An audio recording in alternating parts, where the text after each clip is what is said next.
actually. So today I'm going to talk to you about asking quality questions. So, what is a quality question? A quality question is a question that provides you with important information about your customers and their daily cooking needs. It's going to help you determine which is the best set option for them and also help eliminate any options before they come up. So there's like tons of quality questions that you can ask throughout the presentation. So I have a couple solid ones that I'm going to share with you. So the first one is, who does the most cooking in your house? And when are we going to ask this question? We're going to ask it.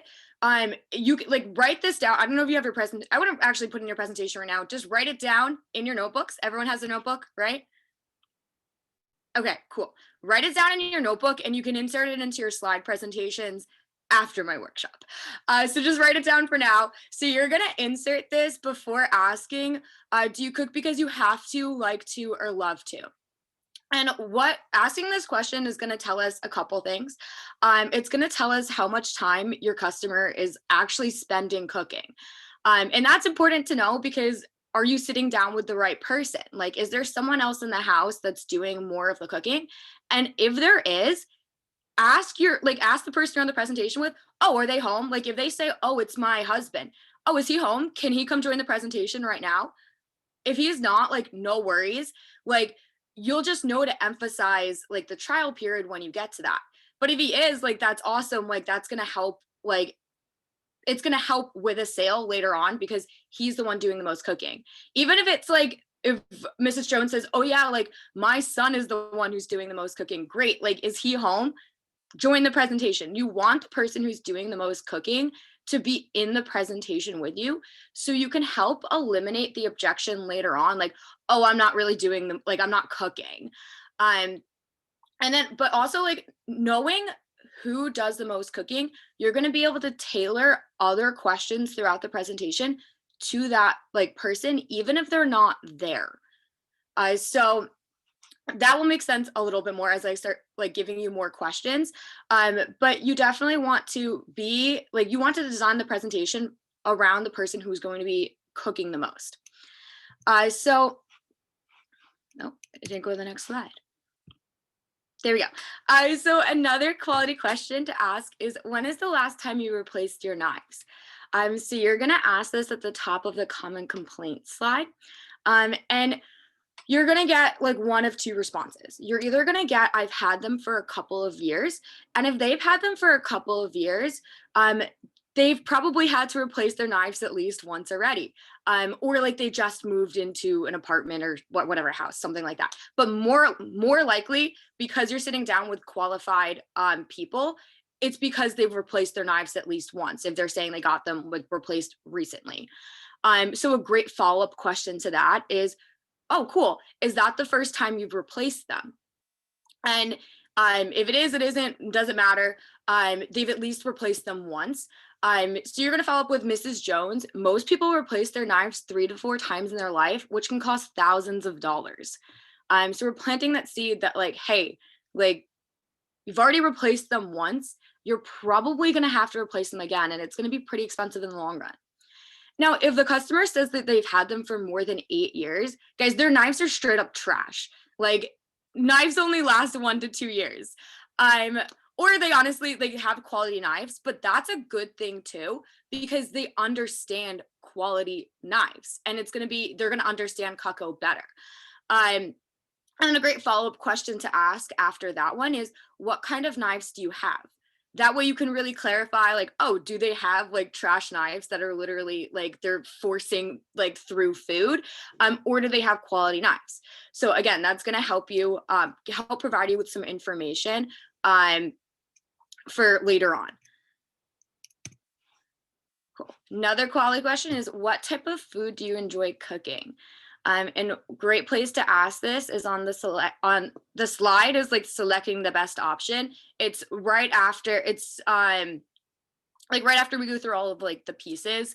Um the slide, you'll find the slide. You can ask this question right at the top of it. And what is it going to tell us? Well, it's going to tell us what they like to cook, but this is really good to know so you can start to highlight the pieces in the sets that they're going to use. And your customers' answers to this question is going to help you ask better yes questions. And I'm going to explain what a yes question is. So, well, actually, I'm going to give you some examples. Then in my next slide, I'm going to explain a yes question. So when to ask yes questions, you're going to ask these questions during the names and uses slides. So you know how we just like go through the names and uses and it can get kind of like long and repetitive, going knife after knife. You can switch it up and start asking yes questions. So like for the paring knife, hey, Mrs. Jones, do you ever cut the tops off of strawberries?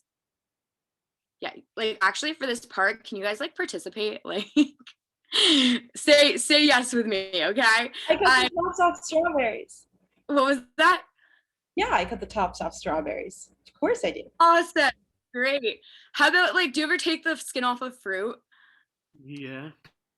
Awesome. Cool. So do you see why this is part of the basic set? Awesome. Cool. For like the trimmer, hey, Mrs. Jones, have you ever cut a tomato? Or hey, group. Yes. Awesome. Yeah. I see head nods now. Cool. Have you ever had it squish and splatter everywhere? Yeah, it's freaking annoying, right? Oh my gosh. And we want to highlight that. That's a pain point. All right. This is like a marketing like strategy. We want to highlight, like, you all just felt that pain with the tomato, right? Like I wanted to eat it and it just splattered everywhere. You want to highlight a pain point in your customer so we can provide a solution.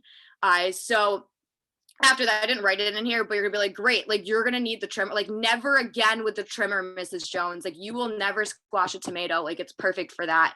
Another great one is, do you ever cut lemons, limes, or other small fruits? Awesome, you'll need the trimmer. So why ask these yes questions? It's a marketing strategy. We want our customers to start getting comfortable with saying yes, because the more times they say yes, the more times they say yes before you ask for the order, the more agreeable they're going to be and more likely to, I don't think, like, I'm reading this slide right now, I'm like, I don't know if that's English, to be honest. But like the more agreeable like they're going to be when you ask for the order, they're more likely to say yes. We want them to like start saying yes. So we're going to ask a ton of yes questions in the names and uses section. So yes questions are also, by asking them, you're getting the customer to sell themselves on why they would use the product. Does that make sense? Cool. So I don't know, there we go. I just have the rest of like the yes questions that you can ask for the rest of the pieces. And when you're going through like the names and uses, you don't have to turn like every single like slide into a yes question, but I would definitely ask a majority of them. And here is also where like knowing what people cook becomes like important, because if you know that like they're a vegetarian, for some of them, you might want to ask like the vegetarian version. So like with the turning fork, like Mrs. Jones, are you ever like frying zucchini in the like fry pan? Yes. Versus if you know like they're not really cooking meat, you probably don't want to ask like, do you ever fry bacon or chicken? And it's also great to know what they're cooking too, because like, you know how like when we're going through the names and uses, you just like kind of rattle off like what it's used for. Sometimes that, like, if you don't know what they're cooking, like if you don't know that they're a vegetarian and you're just like naming, oh yeah, the, you know, the with the PT carver, it's good for cutting like small roast, but your customer never cuts small roast. Like they're just automatically be like, I don't need this set. Like I don't need that knife. So knowing what your customer cooks, knowing that information, it's going to help you ask better yes questions, because if your customer is saying like yes to every single one of the knives, like, do you think they're more likely to get the set? Yes, because they literally just told you, yes, I will use that knife. Like it's going to prevent like that objection at the end of, yeah, I'm not going to use it. Like they just told you they were. So I have the rest of the signature pieces right here. So like the cheese knife, do you know how your knife, excuse me. Do you know how your knife kind of gets stuck while cutting a potato? Yeah, right. Has anyone ever cut a potato? Yeah, freaking annoying. Never again with a cheese knife, Mrs. Jones. It cuts through like butter. For the hearty slicer, have you ever, have you ever struggled to cut an acorn squash? Yeah, yeah, your customers definitely have. If they're cooking, like couple times a year, guys, like they've struggled to cut an acorn squash. English. Or separate frozen hamburgers. That's a good one. And then for the petite santoco, hey, do you ever chop garlic? Awesome. I also like this question is, do you ever feel more comfortable with a smaller knife? Guys, if you're sitting down with like a woman, like the answer is yes. Like honestly, like 10 out of 10 times, like she's gonna say yes. Like I've never failed with that question. I'm like, great, awesome. You're gonna need the petite santoco. Like, it's great for what, like, you have the petite chef, which is great for chopping, but sometimes you just feel more comfortable with smaller knives. So that's why you have the petite santoco.